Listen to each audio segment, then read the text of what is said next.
What's up, and welcome to the NYC Video Podcast, a show about the film and video industry here in New York and the pros that are making it happen.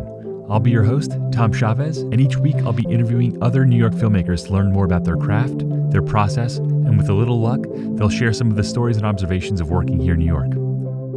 On today's episode, I sat down with Adam Richlin, one of the founders of Lightbulb Rentals here in Brooklyn, New York, to learn a little bit about how he got started and why he decided to open up his own rental house. Over the past decade, Adam's helped countless filmmakers by offering invaluable career advice, discussing ongoing safety issues within the industry, and has done a better job than anyone else introducing filmmakers to specific resources and encouraging networking opportunities within the industry. We also talked about this potential IATSE union workers strike that may halt all union-run TV shows and feature films being shot in America and Canada. Some of the demands being made on behalf of union workers are safer and humane working hours, fair pay, and increased funding of healthcare and pension plans.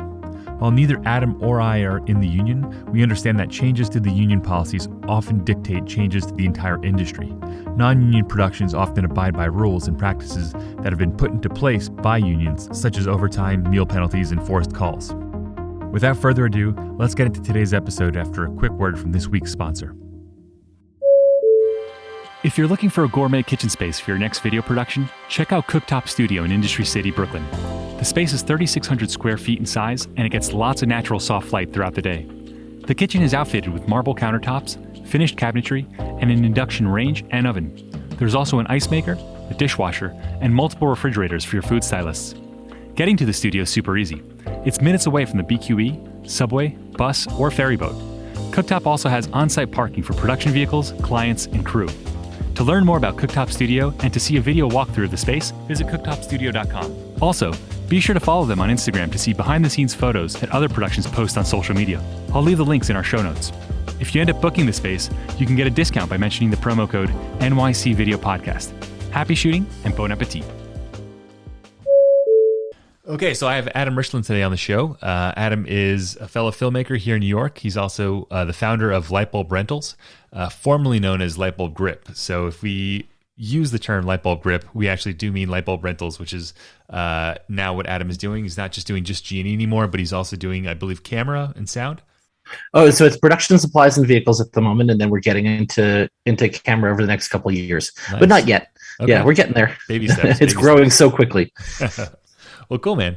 So anyway, I wanted to have you on the show today to just learn a little bit more about who you are, learn a little bit about where Lightbulb started and where it's going, and also discuss this pending strike that's happening right now between IATSE and the industry and all these discussions right now that are happening with the unions. So let's just start from the top. How did you get involved in film production? Oh, man. So a long time ago, I signed up for college and thought I wanted to be an animator. I wanted to become a Disney animator and do drone frame animation. And it took me about 3 weeks into the first quarter of freshman year for me to realize that I don't like drawing nearly enough to be a professional animator. I did about 2 seconds of a 2-minute animation, and I was like, nope, this is not for me. And so I got lucky that the school that I was in was film and animation, and I was big into theater in high school, and I enjoyed doing lighting and sound. And so I kind of just wandered to the other side of the pack and started doing live action filmmaking. And it was not all that different than theater, except that it now has a camera department, and we're making movies on the run instead of just in one theater. So I enjoyed doing that, and then graduated, became a working camera assistant in New York. Mm-hmm. And then I moved into lighting for a little bit, and then moved into cinematography. And then I realized after a while of owning my own gear and renting it to my friends that I was making more, and I enjoyed the business more of renting equipment than I actually did trying to slog on 12, 14, 16-hour days back to back. It was exhausting. And small businesses kind of run in my family. My father has a small business that he started with my grandfather. My mom has one. A number of my aunts and uncles have their own successful small businesses. So I had a lot of examples in my life of ways to do it and ways not to do it. Yeah. And so I got lucky that I had a lot of support in my family for doing that. So Thanks, Mom and Dad. And you went to Rochester Institute of Technology, is that correct? Mm-hmm. Okay, cool. Yeah, a lot of good people came out of that program. Yeah. Cool. So I guess what year did you move to New York? Oh man, so I graduated in 2009. I think I moved into New York in about 2012 or 2013. Okay. So my parents lived on Long Island. When I graduated college, I came back to Long Island, which is probably about a half an hour, 45-minute commute into New York City. It's the suburb outside New York City if you're Sure. not from around here. And so I was just taking the train into the city for a long time before a friend of mine was just like, "Hey, I have a couch available for like $300 a month. Do you want to come crash on a couch?" And I remember thinking, "Oh man, that's a lot of money. Oh, I don't know. Can I do that?" And now with how much rent has gone up, that's like I would take a couch for $300 in a heartbeat. But it was a big move when I was a young kid, and I didn't know if I could get enough production assistant work to get that going. But what my friend told me at the time was like, you got to be in the city to get the work and get the hustle. Sure. And so I was like, okay, I'll give it a shot. And I'm very thankful it worked out. I made a number of great friends that we all traded work back and forth and moved up pretty quickly. Sure. And what were some of those like early projects that you first landed, I guess, when you moved to New York or when you started working here in New York? Oh, I worked on so many horrible shows, which is why I'm talking about that. We're now the next topic is going to be talking about IATSE and like fair labor practices. Sure. I worked on a lot of horrible rap music videos. I worked for a wedding production company for a while that did like multi-million-dollar weddings and only paid us nickels. Yeah. And I mean, I enjoyed the travel that we did with those things, but I didn't enjoy having to fight to get a paycheck constantly and like go through that washboard every single month. I worked for a couple networks. I did a lot of reality TV. The guys that I knew were in New York. A number of them were working on a lot of reality TV shows, and so I got pulled onto some of those as a way to pay the bills. And I learned I really don't I didn't enjoy reality TV. It is a hustle for some people that love it, but for me, it was too loose, like Wild West cowboy of like three people are trying to run the entire crew themselves, and I felt like I was constantly trying to do 6 jobs for $100 a day. Some people love that, and some people don't want all of the big formality of like a big set with 80 people on it. And then there are other people who are just like, I would rather just have my one corner of the world and just have to be a camera technician and not have to do anything else. So it depends on your work style, I guess. But so I got to try a lot of things, and then I ended up trying to head into being a gaffer and being a cinematographer. And then I realized after a little while, I really didn't like I enjoyed in being a DP, I enjoyed the part about cameras and lights and making a beautiful image. But the part that really frustrated me was having to do all the meetings with clients and do all the tea sipping conversations about creative and stuff that I felt like I was really just kind of a prop of a person that was brought in to fill a space next to the director and the producer in the meeting. And I didn't really enjoy like having to be like, "Oh, you have such a great idea. It's like such a brilliant, wonderful idea" to clients. And then in the back of my head, I'm going like, "That's just going to be a mess. We shouldn't do that." I had a bad habit of like saying what I thought. Okay. And big no-no, and which is really a bad thing if you're going to be in front of clients. Yep. So I didn't have that. Like some people are really great at that filter of being able to like keep their thoughts on the inside. I'm one of those people who just like says everything out front. So that didn't work so well. But then I kind of wandered into renting my equipment, the stuff that I had that I bought to start making movies. I started renting it out to friends, and then I started figuring out how to formalize it. And I got a partner, and we got some storage space, and it kind of grew into its own thing. And then now it's what I do every day. And we move like between 10 and 15 jobs a day constantly. Yeah. So like, I know that now, like you're, an entrepreneur, you've started your own business, but just kind of taking it back a step, when you were freelancing, what were like some of the biggest headaches that you were dealing with as a freelancer that kind of made you decide, you know what, this isn't for me. Let me try my hand at starting my own small business. The thing that kept sticking out to me was after I get to like 10 hours, I start getting cranky and I start telling people what I think. That got me into a lot of trouble. And then also that constant fear and hustle of, there's an old thing that I used to say that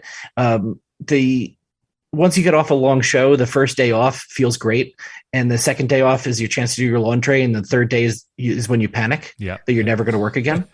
And that constant roller coaster, that like it's an emotional roller coaster. It is takes a huge emotional toll on you with stress and anxiety. And I really hated it because I started feeling like it was my personal failure if I wasn't working 5 days a week or 6 days a week. I wasn't being successful. Mm-hmm. And that is completely a structure, this like house of cards that I built in my own head. That's not how it needs to be. But it's between like that Instagram hustle culture of everyone looks like they're doing awesome all the time meets the time that you're on a film set when everyone is like, oh yeah, I'm working so much. Like I haven't taken a day off in 15 days or like in 2 months or something. Like that's not a brag. Yeah. That shouldn't be a brag. Yeah. But when I was young, I would look at that and be like, oh wow, well, I had like 8 days off out of the last 16. So that means I clearly am not doing very good at this. Mm. But I had 8 working days that I was getting paid $300-400 a day to be an AC. That was great. That was like those 8 days were enough to pay for the entire month of all my like life expenses and stuff. Sure. But for some reason, I still was walking around feeling like I was a failure and I wasn't booking enough stuff. So that washing machine cycle of emotional stress was not a great thing, I guess. So Lightbulb. I know you started out as Lightbulb Grip. Tell me how that came about and how that started up. I love telling this story. There's a moment I was working on a film called Money the Film LLC, and I was gaffing the show, and the entire truck was my stuff. Okay. I didn't own the truck. It was a rental vehicle, but like the entire grip package inside of it was my stuff. Okay. Air, light, and a grip electric package. And I didn't have a company back then. It was just me and my things. And I, put together a little invoice for the production in QuickBooks and sent it out. And while I was on the show, I got a phone call from my accountant that said, he was like, hey, this side renting stuff to your friends thing is really starting to stack up and it's making a mess for you for taxes. Mm. And so like, you either got to like go headlong into this, make its own LLC or its own company and like it go into this, or you got to stop doing it, one or the other. And so I was sitting there on the lift gate of this truck and I was thinking about it. I was waiting for some scene to get shot and it was the middle of the day. And there's a young, we had a best boy who's pretty green, really nice young guy who was organizing stuff for the truck. And he came out and he sat next to me on the lift gate. And he said, I'd love to run a rental house one day. And I said, are you sure? And that's David Finn. And wow. We have been at this for 5 years together, going into 6 years now. And he is one of the hardest working dudes I've ever met in my life. So he was a warehouse guy at Eastern Effects, which is one of the huge, rental houses in New York. They have millions of rental items. And he was just one of the guys who pulled orders from the shelves and helped check them and put them back. And so he brought a lot of experience into it. And then we started a storage unit and I had my stuff. He bought some stuff to come into the group, into the little company. And we started renting stuff out of a little mini storage unit. Yeah. And we had a little 10 by 10 unit. And then we bought enough stuff that we needed to get another unit next to it. And then we bought the unit across the hallway and then the one down from that. And then pretty soon, within a year and a half, we owned the entire hallway of rental units. Nice. And I was paying like $2,500 a month in mini storage bills. Wow. And it was wild. But the tough part was like every night, everything had to pack away. We couldn't like prep any orders beforehand. Like as soon as they came back, we had to be there right then and put them away because everything like puzzled back in super tight into the storage units. And so a friend of mine, Ruben Stauber, at the right moment I needed him to show up. He used to run below the line production supplies. He came across and he said, hey, I'm getting a space in the building across the way. We're only taking half of it. Do you want the other half? Okay. And I walked in and they say in real estate, like don't buy the first house you look at. So I walked in and I saw the big open space. It had a front door. It had a big 6-truck loading dock and it had its own private Loading dock is in a great spot. And I said, I'll take it. Nice. So I then promptly, we moved in, and I realized all of the stuff that we owned from all of those storage units fit in like a tiny corner of the entire space. Wow, okay. And I was like, oh no, I rented way too much space.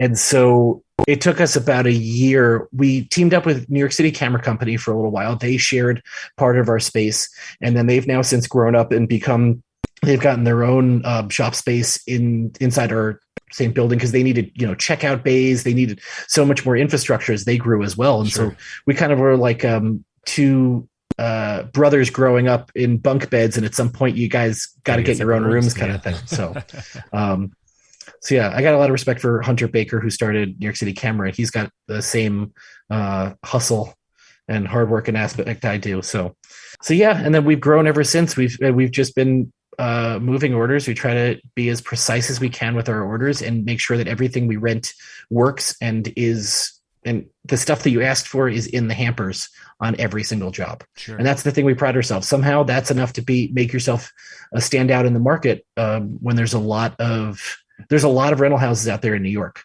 but we get a lot of repeat customers because just giving the people the things that they ask for and they're all working and they all show up on time is a standout thing. Sure. And, when you're talking about community too, one of the things that I've always loved about Lightbulb was just like the meetups. Can you talk a little bit about late night? What was it called, like Lightbulb late night with Lightbulb? Late nights at Lightbulb. At Lightbulb, yeah. Okay, so for anyone who's listening, this is the trick for putting together easy networking events that will make you famous if you keep doing them long enough.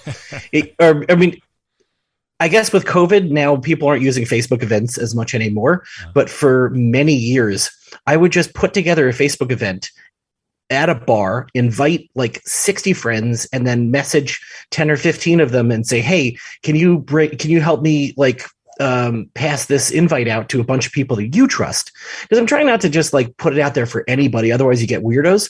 But at least like taking my friends that I know have good taste in other humans, and have them help invite people. Everyone shows up to the bar. They buy their own drinks. They talk with everyone else. And then they thank me for putting together an amazing event. And really all I did was put together, it was a Facebook page and say, hey, everyone, come on out. Here's the list of drink specials. It's going to be fun. Sure. And over time, if you get a good crowd of enough people, if you start with a hand chosen really good crowd, and then the next time you invite those people to bring more people, they had a good time last time, so they'll come back, and then they'll keep inviting people. And then as you go around, you try, I try to remember who in the group are more people who are like connecting type people, Sure. and then invite them to bring more people, and it grows and grows and grows. And there's a point in 2019 where we were routinely getting like between 100 and 160 people coming to every one of those events.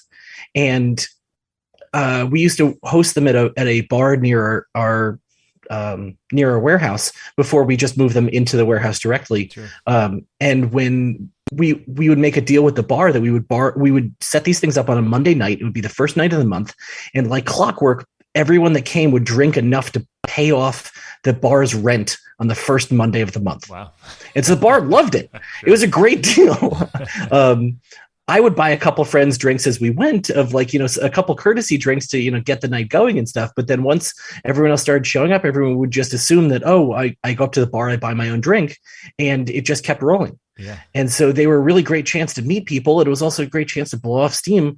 And I'm a super what do they call it? A hyper extroverted person. So I enjoyed it. Yeah. Yeah. And I think there's so much to be said about like networking in person. Whereas I think after, this past year of this whole COVID thing and not being able to see and hang out with so many people in person, to me, it's been really, really tough. So I really miss those days. I really hope they come back soon and we're able to kind of get together and do some drinks at night. So. Yeah. Anyway. So yeah, we did those, and then we also did educational events at Lightbulb. As we grew up and we had more warehouse space, we started hosting them at Lightbulb, and then I would do both mixers there and also like screening events and classes for intermediate filmmakers. And my theory on teaching filmmakers was that on YouTube, there's a lot of stuff for beginners that like how to use the DSLR and how to set up basic 3-point lighting. Those have been covered a million times, but there's a lot of intermediate skills that you pick up as you have been once you've been working in the industry for a few years. But then we all kind of have blind spots of like, I might know a lot about car rigging, but I don't know anything about, let's say like underwater work or working on a helicopter or something. And so bringing in different intermediate level filmmakers to talk about the one thing that they're good at teaches a whole room full of people and shares that knowledge. And so every month or so we would have another one of those things and talk about all different skills. Yeah. So I enjoyed doing those, and they cost nothing. And if you wanted to come to them, we would also trade that. Okay, at some point you're going to have to get up and talk about a thing that you're good at, and back and forth. And so it was all just Skillshare. Yeah. And, one of the reasons that we had this conversation today was to discuss this ongoing strike right now about IATSE and how a lot of the IATSE union members are planning to go on strike. You're probably much better versed on this topic than I am. Can you tell me a little bit about the background, I guess, of what's going on right now in the world? Sure. So this is something particular to New York, but to the unions that we have in New York, as well as IATSE, the International Alliance of Theatrical Stage Employees, stretches across the country. And so they have locals all over the place. And you probably have, in New York, you'll have heard of Local 52, that's the Grip and Electric Union and Sound. And there's Local 600 that covers camera. In LA, there's 728 and 800 and 600. There's all these different local numbers for different sections. Hair and makeup has their own local in different major areas. And so all of those locals, or most of them, are part of IATSE. And so they represent all of the technical workers in film, except for a couple little categories. There's the DGA, which is Directors Guild, the Writers Guild of America, SAG-AFTRA, which is all of the actors, stunts, puppeteers, etc. And then there's the Teamsters that do transportation. So those are all separate unions that have their own bargaining power. But IATSE is one of the largest ones outside the Teamsters because they have the most departments covered on set. And so they're negotiating against another group called AMPTP, which is the Alliance of Motion Picture and Television Producers. And that's not every producer that you meet, especially not like with indie stuff in New York. Those are the suits in the big networks, the major producers. These are the guys in boardrooms. These are not the little producers that we're working with every day. They're the ones that are representing like Disney and Warner Brothers and Paramount and stuff like that. So they have a vested interest in trying to keep their costs low, but still get production shot. And while IATSE is trying to push for better conditions for their workers, like all unions do. Sure.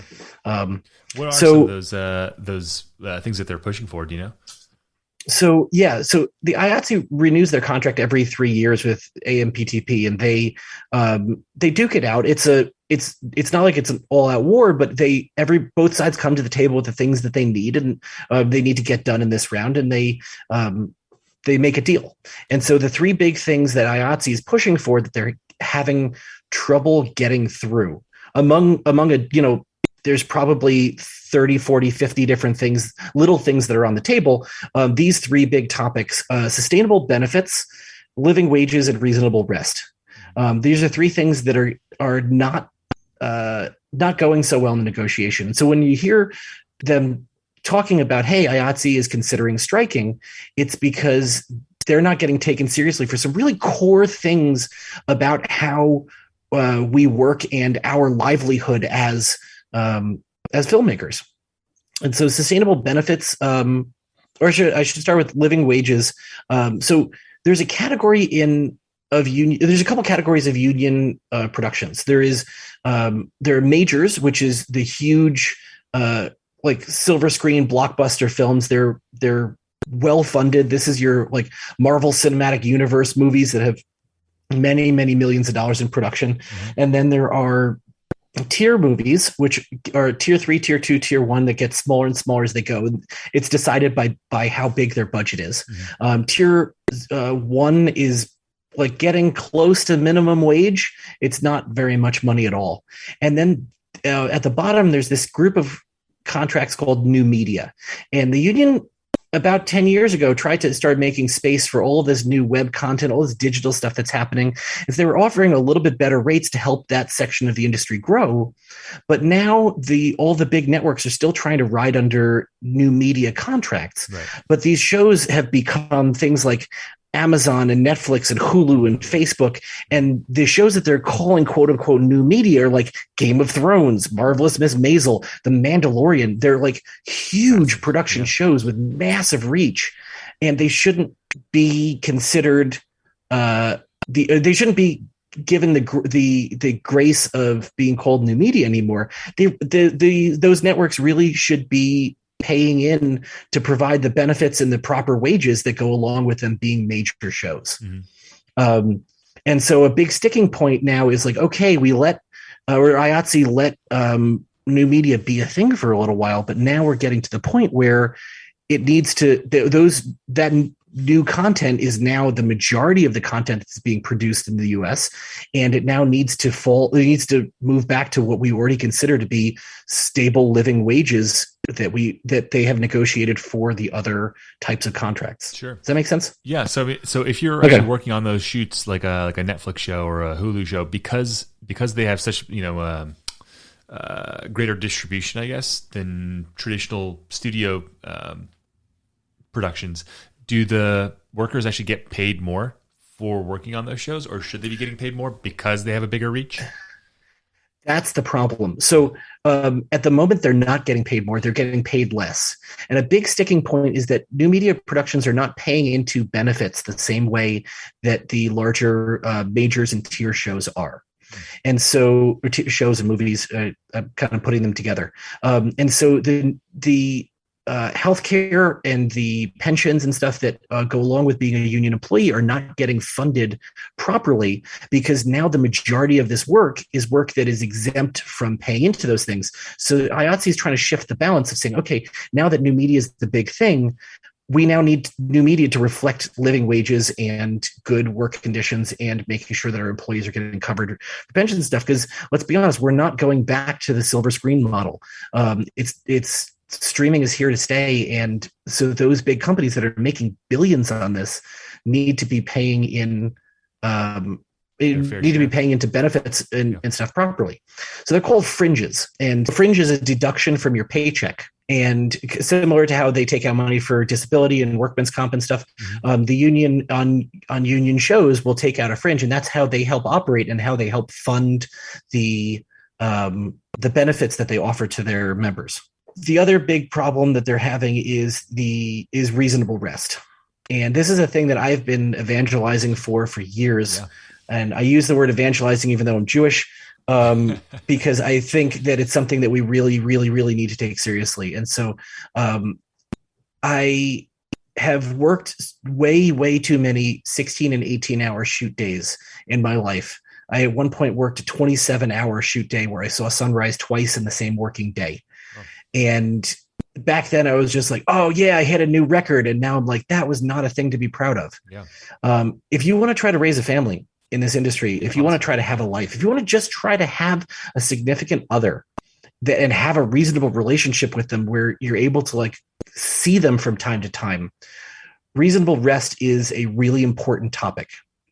Now, the union and the IATSE and AMPTP have gotten themselves into this funny position where they have made so many exceptions over the years for overtime, where there's double time after a certain number of hours, and then triple time, and then golden hour or golden time where you and so there are all these penalties, these dollar-based penalties for going into overtime. And they've set it up so that the union can so that the producers can just say, okay, we're going to go into overtime. You have to do it. And we're just going to pay you a little bit more. So you don't get an option in what time you actually get to go home at night. Mm-hmm. And you don't get an option in how your schedule is going to be set up for the week. And so the union actually is making money when making more money when they go into overtime than if they don't. Right. And union employees are making more money when they go into overtime than if they don't. And I don't want this to come across as slamming unions. I just want it to be an educated part of the conversation that the union is making more money in that little section of fringe deductions when there's more dollars in there when there's overtime. And so there is an incentive for the union to allow that to keep happening. Sure. But it's got to a tipping point where it's just been too much for too long. And we're getting to the point where 12 and 14-hour days are now constant. And it's not like they're occasional. They're just the working norm. And everyone is expected to have their cell phone on the entire weekend and to be at everyone's beck and call. And Fratter days are a whole thing. Sure. Where they schedule Friday. So you're supposed to get 2 days off for the weekend, and they're not allowed to book Saturday and Sunday usually. So they book Monday starting really early in the morning at like 4 o'clock in the morning or 5 o'clock in the morning. And they shoot all the way through the day. And then as the week goes, the days start shifting later and later until you get to Friday where you're starting at like 4 p.m. and going to 4 a.m. So you're basically wrapping at 4 a.m. on Saturday morning. Yes. So by the time you get home and you try to sleep for 6 hours, you're halfway into your Saturday, or you try to sleep for 10 hours, you're waking up Saturday afternoon before you have a couple hours with your family. And then you have Sunday, you have a couple hours before you have to go to bed super early to get up for 4 a.m. on Monday again. And it's not a mistake. The producers do this intentionally. They get the absolute most that they can out of their people by setting up this schedule to use as much time as they possibly can. It's gaming the system. And for a while, the union has been patient with it because, they're making a bunch of money and the union members are making money on it too. But it's also getting to the point where like parents aren't seeing their kids grow up, and like relationships are falling apart if you can even have the time to start a relationship. Right. And it's riding people to death. There are a lot, the number of heart attacks and the number of stress-related injuries and mental health injuries are going up in our industry at an alarming rate. It's a big thing. I mean, having a life like outside of set is damn near impossible. And then, like you're saying, like just having a relationship and being able to show up on time to a dinner date or, to a family member's birthday party. It's, it's kind of in jeopardy whether you can or can't do it, because if production deems that today is going to go a little bit later, then you just have to accommodate the production schedule. I know that's happened to me countless times. I'm sure it's happened to you many, many times. And And in college, I had a girlfriend who was a software engineer, and when I would work on, I got myself onto a couple of professional film sets outside the university, and we would do some crazy overtime, and it would be like a commercial for like a local gas station, like I don't know, Quick Check or Wawa or one of those kind of places. Mm-hmm. And I remember one of them, we were there for 15 hours, and we were only supposed to be there for 10. We were scheduled for 10, and the day just went way late. And so I came home and I'm like, I'm so sorry we ended up doing overtime. I just didn't get a choice in it. And she said, you always have a choice in doing overtime. When your boss says, are you willing to work overtime? You just say no. Why would you not just say no? Right. And I just remember having this moment looking at her like, that's a thing? That's an option? But if you did that on a film setting, you just like, nah, I'm not doing overtime. You just walk away. Like, you're probably not getting paid for that day. And everyone's going to be like, wow, you're the guy that left and dumped their job on the rest of us. Yeah. But there's also like a sense of guilt. If I wanted to leave, I could leave. Like, and she's right. Like I could just kind of, just drop my gloves and get in my car and drive home. But there's always that sense of like camaraderie with the rest of the crew that you've been working with for so long. And you feel guilty by dropping the ball if you're going to leave early or leave before the rest of the crew wraps up and packs the trucks up and all that stuff. So I think that kind of plays into, it basically fuels the fire as well. It's not just like you basically just kind of feel guilty just leaving. So it's another part of the problem as well. I think production has to basically lay down clear and clear like rules at what time we're going to wrap, so everyone can kind of understand this is the time that I'm going to pack up and go home.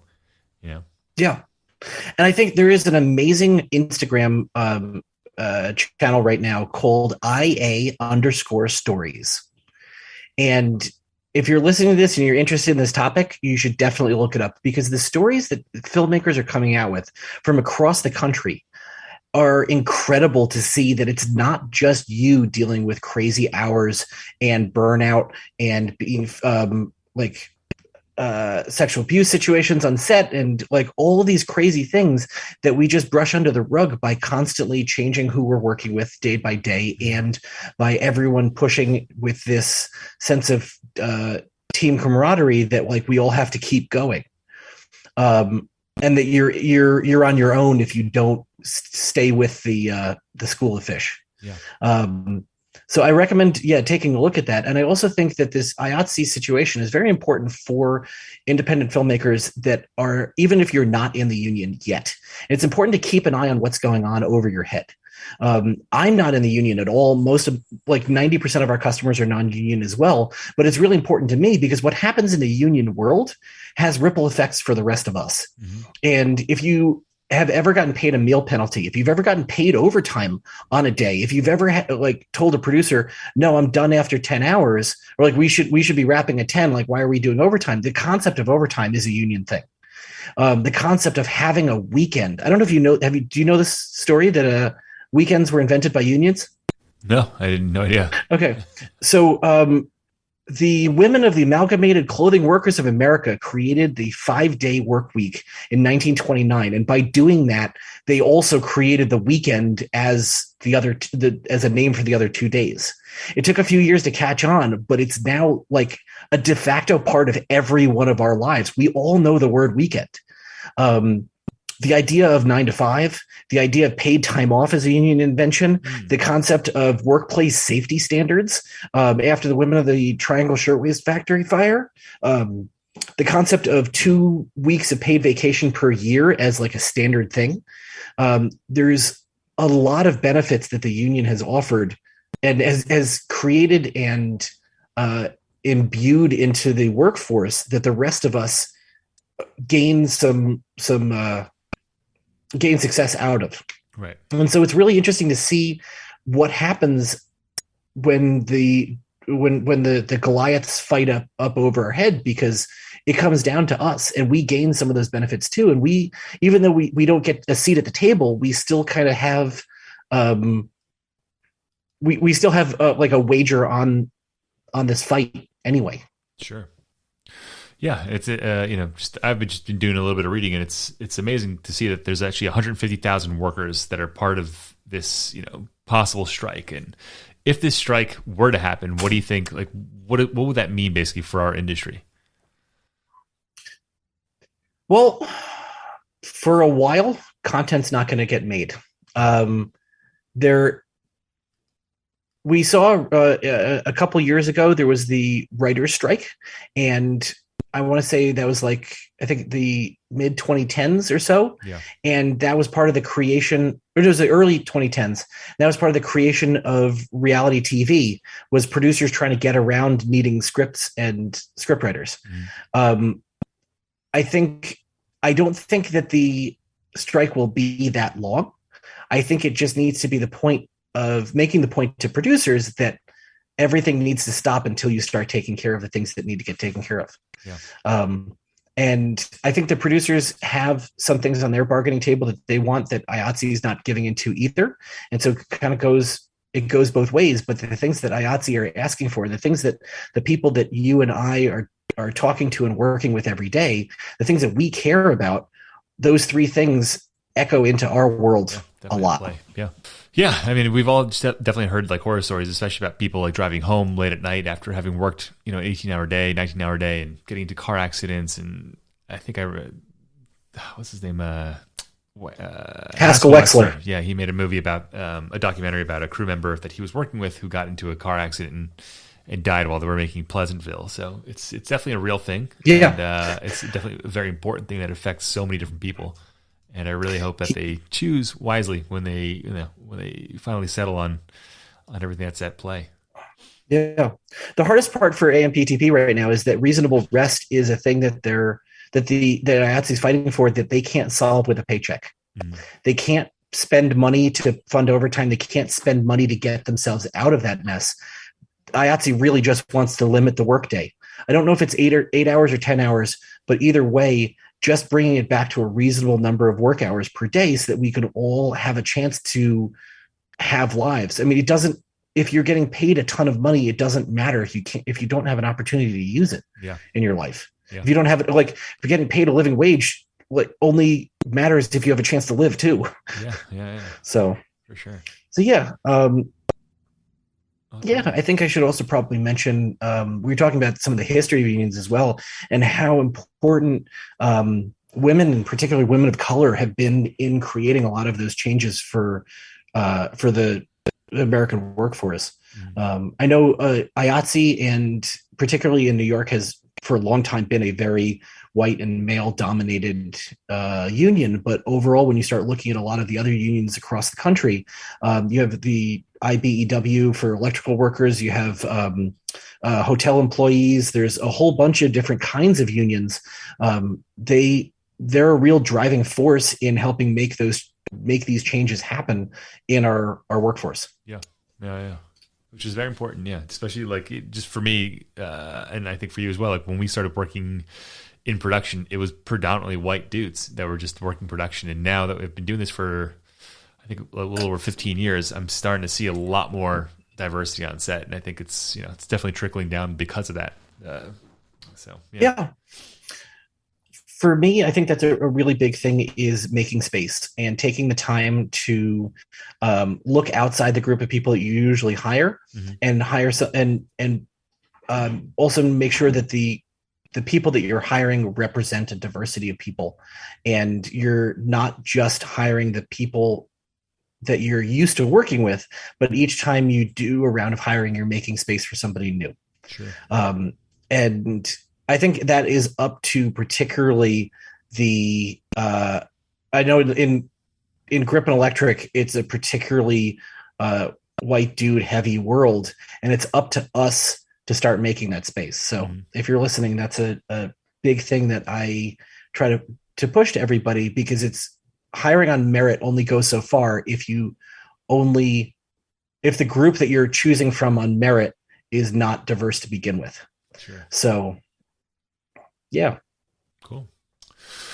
All right. Well, that covers a lot of the stuff that I wanted to talk to you about. I had just a few more questions that I wanted to try to ask you, because, sure. I love working with you, or I love knowing you, and I really respect what you do. So, for people that aren't from New York, who are thinking about moving to New York, what would you say are some important things to know about working in production before even, arriving here in New York? Having a car in New York is unreasonable. Don't try to do it. Yeah. Get used to the subway and the bus system. That's a much better way to work. And networking is easier in New York because more people, I think, want to meet, but it takes more effort from you to get it started, to get the ball rolling, and to get out and meet people. You got to put more work into it than I think what happens in other places in the country. I think there is a lot of independent production. And so if you want to work on small and mid-sized projects, there's a lot of easy entry-level space for music videos, commercials, short films, that sort of stuff. But there is not as much large union work like long-running episodic shows and big feature films, or there's not as much accessibility for new people in New York. You have to be here for a while. You have to fight your way into those. But there is a lot more work. There's a lot more accessible small work that you can get going with and pay your rent and build a base on as you decide what you want to do. Sure. Okay. Next question. One of my last questions is also Facebook. I know that you're a huge user of Facebook. I see you posting on there and helping out filmmakers all the time in all the different groups, sometimes at the craziest of hours. What would you say are some of the, it's true. I see you like replying sometimes at 1 o'clock, 2 o'clock in the morning. And I'm like, where does this guy find the energy to do this, to be online at this hour? Because I know that Lightbulb's like keeping you busy for sure. But what kind of Facebook groups, or what Facebook groups would you say are really beneficial to filmmakers who are either just starting out or who are actively working and stuff like that? Do you find any groups more beneficial than others? I think it depends craft to craft, whether you're in sound or makeup or or lighting, but I can at least speak for Grip and Electric. That the Grip and Electric group is great. It's just Grip and Electric, and then there is Cinematography Salon and Gaffer Salon. And so while Grip and Electric is usually very nuts and bolts, had like questions about lighting, who has things available, and posting that I need work and stuff. The Gaffer Salon and Cinematography Salon are a little bit more questions about aesthetics and some of the more fine art choices. And so I think they're really interesting to watch to see what happens. Early in the episode, I mentioned Hunter Baker from New York City Camera, and he is one of the founders of Cinematography Salon. And I think it's a really interesting group of filmmakers who really care about some of the fine art ends of the craft. Mm-hmm. Cool. So yeah, the other thing I would say about filmmaking groups on Facebook is join all of them. Just keep clicking join until your feed is full of them. And sooner or later, as you're scrolling through, one of them will say, hey, we got a sound gig available for, if you're a sound guy, or hey, we've got this available. And the more things you're part of, the more data you have in your feed, the more access you have to what's going on in the market industry. Yeah, for sure. It costs you nothing to click join, so may as well just keep clicking on stuff. Well, and then some of the groups are great and some of the groups are junk, and then over time you figure out which ones you want to stay in and which ones you want to leave. Yeah. But for me, I get into these like really, really, really bad click holes, and I just spend hours and hours and hours learning about stuff that has no relevance whatsoever in my life, but they're just fascinating. And just watching these like full on wars sometimes on Facebook is so entertaining. But have you read some of my Facebook essays about? Yeah, I get knee deep into exploring things as well, and I really enjoy it. I started working on writing white papers for the American Society of Cinematographers Motion Imaging Technology Council, and there's another group, ESTA, that works on safety for theater and film. And so that my writing explainer essays on Facebook has actually grown into me like making a difference in trade publications and in how the core of the industry is working now. So I laugh about it, but it also has been quite a useful thing too. Sure. All right. And my last question for tonight is, knowing what you know now, and you've been working, I assume for the last 10, 12 years, what would you have done differently as a filmmaker in New York? Oh man, I would have started the rental house earlier. Just, it took me a long time to figure out what I wanted to do in life. And I think if I had found this a little bit earlier, I just would be a little bit further along the same path. But I love what I'm doing so much now that I wouldn't change it for anything. I think I would just try to be getting on this path earlier. But the hard part is sitting down and figuring out what you want to do in life and which things actually bring you joy and can provide a paycheck at the same time, and not just the thing that offers the biggest paycheck that you might hate doing. Sure. Yeah, I think it's tough. Like just sitting down to think about what you want to do. I think what you really just need to do is just keep moving, keep trying different things, keep meeting different people, keep having different conversations, because I think that's what's going to really kind of move your compass in the direction that's going to really stimulate where you're going and where you want to go. Every time I've tried to sit down and just think about stuff, it doesn't really, for me at least, doesn't take me anywhere. It's really just kind of talking to people and getting my opinions changed and stuff like that. That's what really helps me. Yeah. Everyone sees their own facet of the world, and we're all traveling through the same world, but somehow I learned the most interesting things from talking to people that I'd never expect. So I just talk a lot I should get into a lot of conversations. I do talk a lot as well, as you can see from this conversation. Well, we all love you. I try to get into a lot of conversations with people and see what happens. Sure. And it's always surprising. Cool, man. All right, well, dude, thank you so much for being on the show. How do people find you if they're at home? Thank you for having me. Yeah. So I'm Adam Richlin on Facebook, and there's also Lightbulb Rentals on Facebook and Instagram. Our website is lightbulb.rentals, and if you're in the New York City area, you're welcome to come check us out. If you need advice or you need help finding resources, by all means, give us a shout. We're always happy to talk. Yeah, And I could definitely say that if you ever have any questions about anything, Adam will definitely try to help you out. I answer so many questions every day. Is this safe? Is there a better way to do this? Yeah. That's like half of my day every day. So, but I enjoy doing those things.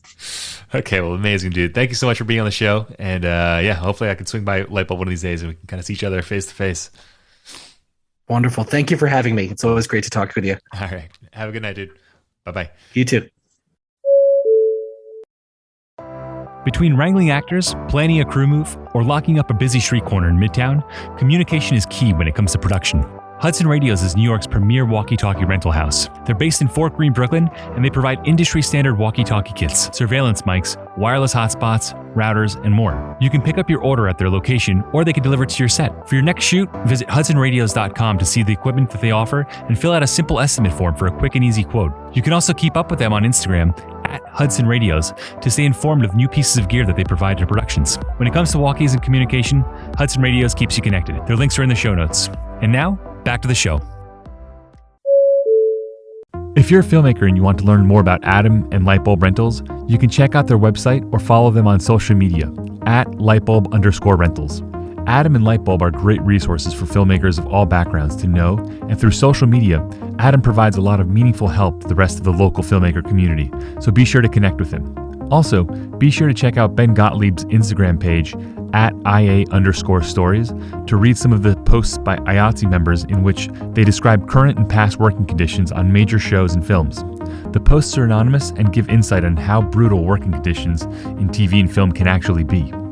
If you want to hear more industry news and gain indispensable advice from some of your peers, please be sure to subscribe and rate our shows on Apple Podcasts, as this really helps others find the show in their feeds. If you want to hear more about industry news and gain indispensable advice from some of your peers, please be sure to subscribe and rate our show on Apple Podcasts, as this really helps others find the show in their feeds. You can follow us on Instagram to see past guests and listen to episodes based on your specific area of interest. If you have any questions or you'd like to explore a particular theme on our show, DM us on Instagram.